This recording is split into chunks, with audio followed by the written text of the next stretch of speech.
Баршаңызға сәлем. Алматы облысы Жамбыл ауданы Мыңбаев ауылының орта мектебінің 9-шы сынып оқушысы Тоқтар Байша. Сізге берілген номинация жаңғырту полюсы. Бүгін біз сіздерге біздің ерекше жобамызды таныстыратын боламыз. Бұл жерде не бар екен және оның маңызы қандай, бірге білетін боламыз. Қазақтың ұлттық ою өрнектері мен ата-бабамыздан қалған мұра, осылардың барлығы бір жерде жинақталған. Бұл біздің мектептегі этнобренд бұрышы. Бүгін осы жер туралы бәрін біліп, мұғалімімізден эксклюзивті сұхбат аламыз. Бүгін біз осы бұрыш жайлы толығырақ білу үшін мектебіміздің мұғалімімізден сұхбат аламыз. Қош келдіңіз. Алдымен көрермендерге өзіңізді қысқаша таныстырып өтсеңіз.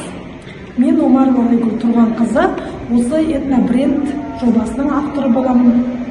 Алғашқы сұрағымыз, этнобренд бұрышы қашан және қандай мақсатпен ашылды?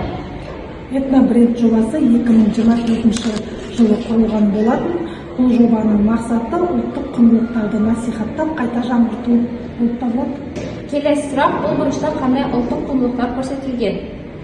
Этнобренд бұрышында қазақтың киелі шаңырағы, этнопанамада сәукелер, торсы, қазақтың киелі домбыра сияқты ұлттық құндылықтар бейнеленген және үйтұмарлар бейнеленген. Соңғы сұрағымыз, болашақта осы бұрышты кеңейту немесе жаңарту жоспарлары бар ма?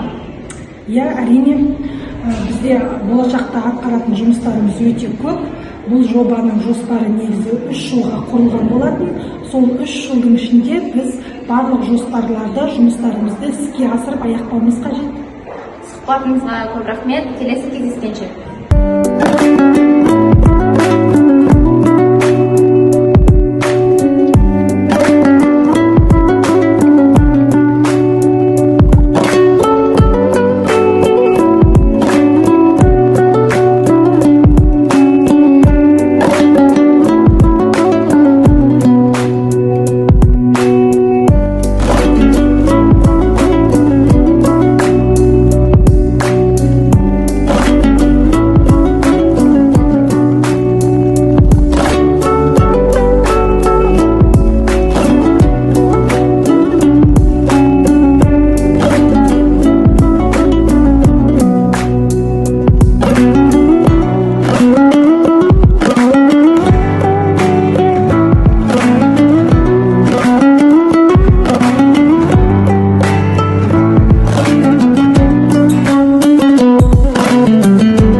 Бүгін біз сіздерге мектебіміздегі ерекше этнобренд жобасын ұсындық. Егер сіздерге видео ұнаса, лайк басып пікір қалдырыңыз.